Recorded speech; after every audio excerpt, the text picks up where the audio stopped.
કોઈનું સુખ જોઈ અને મનમાં ઈર્ષા આવે તો સમજવું દુર્યોધન આવ્યો.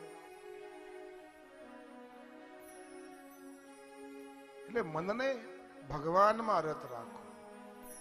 આ મન પરમાત્મામાં હશે ને તો બીજે ક્યાંય આડું અવળું જશે નહીં.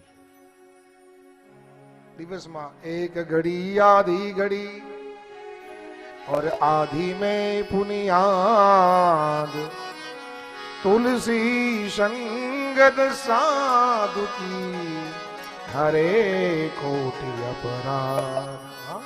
एक घड़ी आधी घड़ी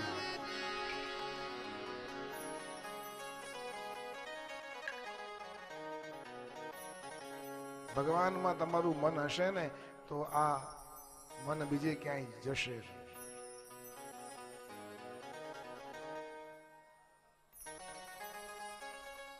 ઘણા લોકો ફરિયાદ કરે છે કે મારે કરવું છે પણ થતું નથી, આમ નથી થતું. નહીં, મનને સમજાવો, મનને મનાવો.